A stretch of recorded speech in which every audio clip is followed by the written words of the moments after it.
Imagine you're reading the Bible and stumble upon something that doesn't quite make sense.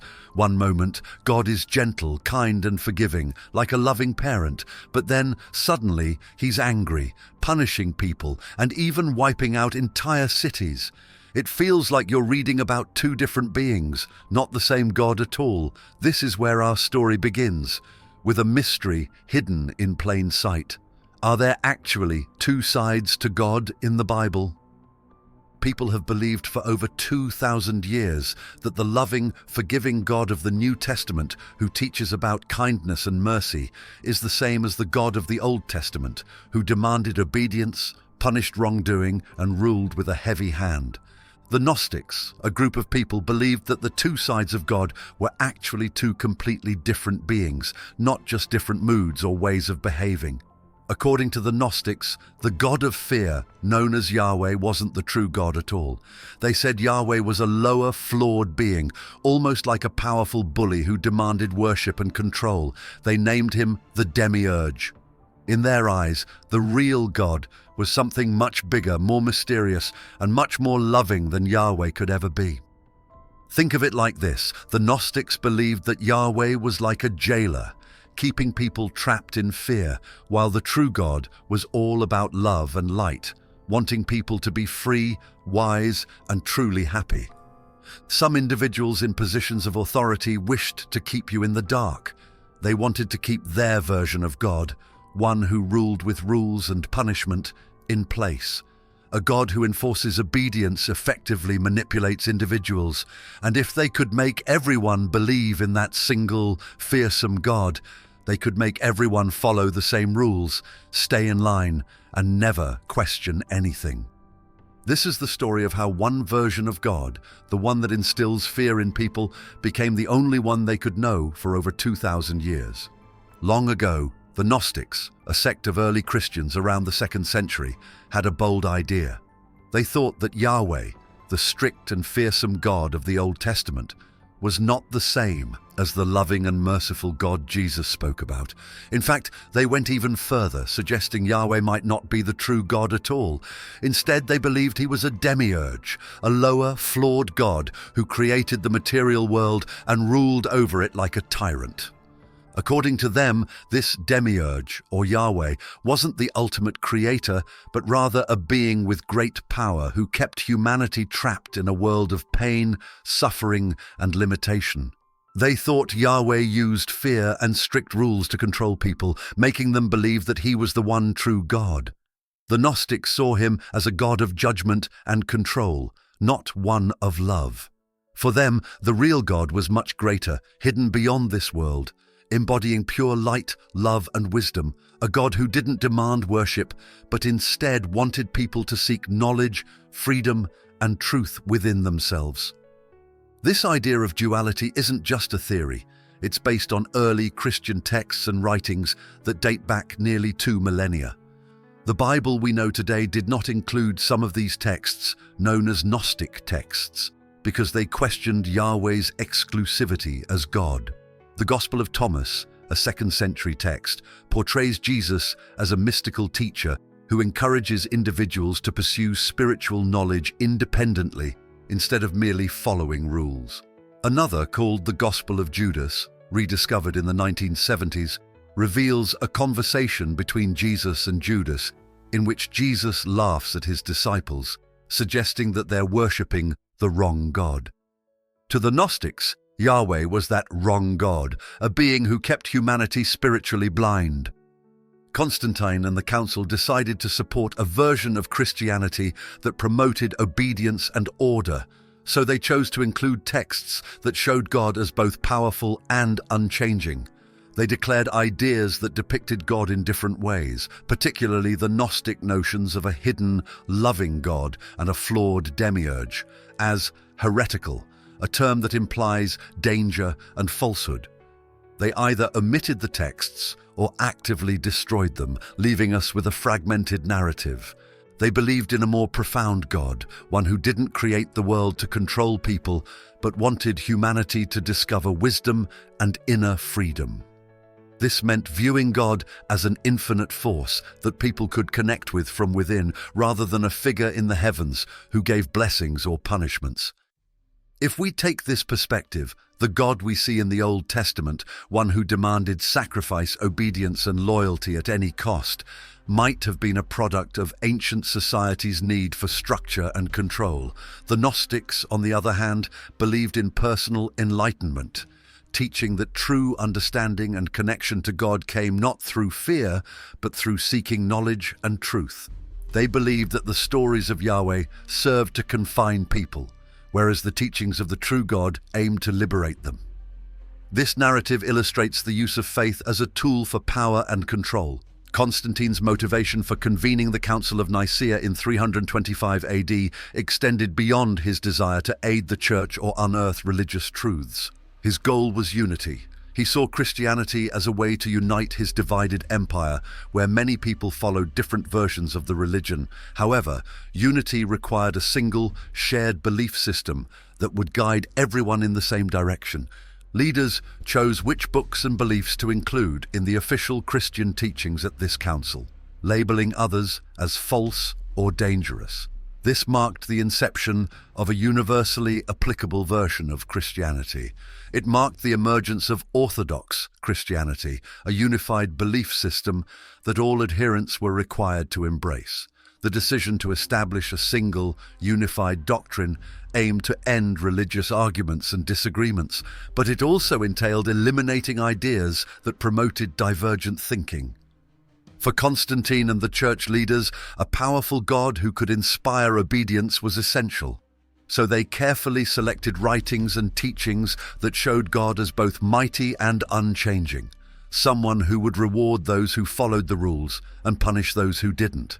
This meant including texts that promoted a sense of fear and reverence, creating an image of God that made people think twice before questioning or disobeying.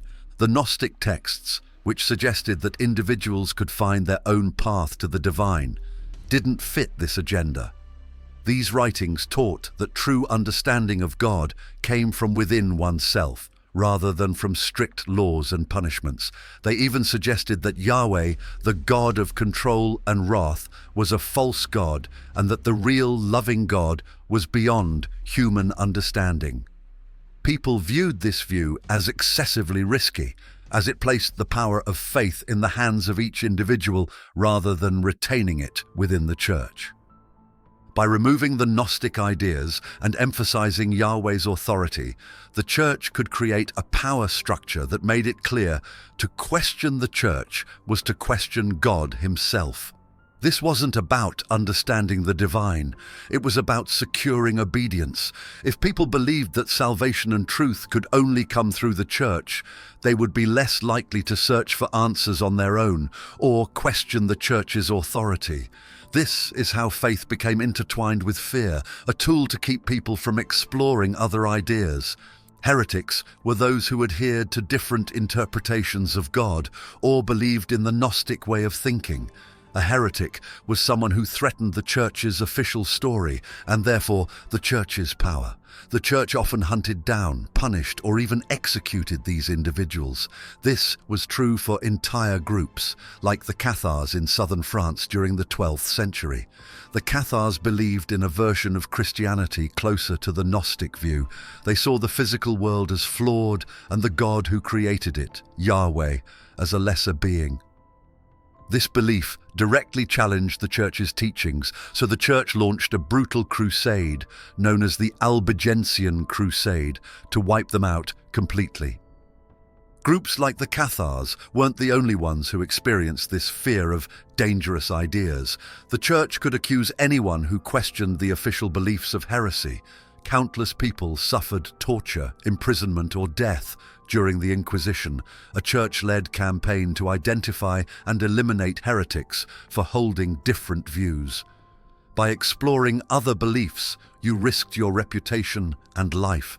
The church created a strict environment by silencing these voices, teaching people to follow one path and ignore anything that might lead them to question the church's teachings. This was a powerful way to keep control, ensuring that no other ideas would threaten the church's authority. The Gnostics viewed life as a journey, aiming for each individual to awaken to the divine spark within themselves. They believed that humans held a piece of the divine, a tiny fragment of the true God, buried within. Their idea of salvation wasn't about strict obedience to a distant God. It was about breaking free from the material world, which they saw as a trap, and reconnecting with a higher truth. This form of spiritual liberation encouraged people to find their own path to understanding and embrace their inner potential, to seek out the ultimate truths of the universe. In contrast, the institutionalized church taught that the path to salvation was a narrow one, guarded by a single authority. It insisted that true faith meant following set rituals, obeying church leaders, and living by a strict code of rules. The Gnostics encouraged individual exploration of the divine, but they discouraged it. This emphasis on conformity created a system where spirituality was defined by external rules rather than by personal experience. By doing so, the church placed itself as the ultimate gatekeeper of truth, teaching that only through it could people access the divine. The Gnostics taught that discovering the truth required looking inward. They believed that the physical world, created by Yahweh, the demiurge, was a realm of limitations and illusions, not the ultimate reality. They believed that this material world trapped people, preventing them from understanding their true divine origins. They argued that the real God was beyond this physical world, beyond Yahweh, and far beyond human comprehension. To them, salvation wasn't about following rules, but about awakening to this hidden divine knowledge, known as gnosis. The concept of gnosis meant understanding and connecting with this hidden divine spark, this piece of true divinity within each person. This personal enlightenment would lead one back to the ultimate source of love, wisdom, and light. The Gnostic path encouraged individuals to question, think deeply, and seek the divine through self-awareness and spiritual exploration, in contrast to the Church's teachings that prioritized outward obedience. This was a radical approach for its time, suggesting that each person could discover their own truth without needing the approval of a church authority. The Church, in stark contrast, advocated a path of conformity, instructing believers to fully depend on its authority to comprehend God and the essence of salvation. The Church's message was simple but powerful. It was the only bridge between humanity and the divine. Without its guidance, one could easily become lost and unable to attain salvation. This message served to keep followers dependent on the Church, reinforcing the idea that their only hope of understanding God's will was through the Church's teachings. To achieve this, the Church emphasized rules, obedience, and rituals. It wasn't just about faith, it was about following a set of defined practices. The Church developed sacraments, ceremonies, and laws that created a structured path to salvation. But in this structure, there was little room for questioning or self-exploration. Church doctrines encouraged people to focus on obedience rather than exploring the depths of their own spirits. By making itself the sole provider of truth, the Church's message kept believers focused outward rather than inward, firmly reinforcing its authority. At its core, this struggle between spiritual liberation and conformity wasn't just about beliefs. It was about how people understood themselves and their relationship with the divine. The Gnostics' message was one of empowerment, suggesting that each person had the ability to discover higher truths within themselves. This idea transformed spirituality into a personal quest for knowledge, free from external dictates. It offered a vision of faith as a process of self-discovery and enlightenment rather than simply following orders. However, the Church's emphasis on conformity aimed to unite the community through common practices and beliefs. However, this unity came with a price. It viewed individual exploration and questioning as dangerous, even heretical. By defining truth as something that could only come from its teachings, the Church discouraged people from seeking spiritual experiences on their own. This created a system that maintained order and control, but stifled curiosity and the desire for deeper understanding. For centuries, the Church's message of conformity dominated, leaving the Gnostic ideas of inner wisdom and personal discovery hidden away. These discoveries reveal a different kind of spirituality, one where finding God isn't about following a strict set of rules, but about seeking knowledge and understanding within. We live in a world with many voices telling us what to believe and how to live. But the Gnostic message invites us to look within, to explore and question, and to find our own understanding of truth. It reminds us that true spiritual freedom isn't about rules or rituals. It's about finding the courage to seek wisdom, to trust our inner light, and to break free from anything that limits our potential for understanding. For over 2,000 years, the official story has been passed down, a story that emphasizes obedience, rules, and a single path to salvation. However, the Gnostic path, also known as the path of inner discovery, pushes us to delve deeper into our own identity and explore the true nature of the divine. It hints that God is more than one book or doctrine. Maybe, just maybe, we all possess a spark of that higher truth, awaiting discovery. If you're finding yourself captivated by these ideas, questioning the stories you've always heard, and exploring new perspectives, then hit that super thanks button. Your support helps keep this journey going, allowing us to dig deeper, uncover hidden truths, and bring you content that sparks curiosity and challenges the ordinary. Despite hiding, losing, or labeling their teachings as dangerous, the Gnostics' message endures. They held the belief that fear and rules meant to keep us in line could not limit us, and that each of us could reach out and find a piece of the divine.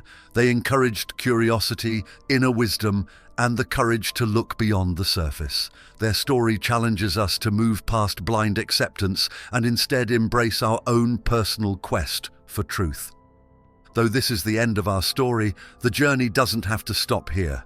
It may be time to consider what we've been told and what we haven't, to find the hidden wisdom and think beyond the obvious. Each of us is part of the story of faith, God, and truth, which is as old as humanity. As we continue, remember that understanding is about having the courage to explore, question, and find the answers that feel right to you, not about choosing one God over another. The real journey is not in blindly following one story, but in discovering what faith, love, and wisdom mean to you personally. Perhaps the Gnostics believed that one discovers true divinity not by looking outward, but by discovering it within. We don't have to accept one version of reality. We can open our minds to the possibility that the truth is vast, mysterious, and endlessly beautiful. And maybe, just maybe, the real story of God and the universe is waiting for us to write it ourselves, one discovery at a time. Thanks for watching. Be part of our community by subscribing to this channel. Until the next video.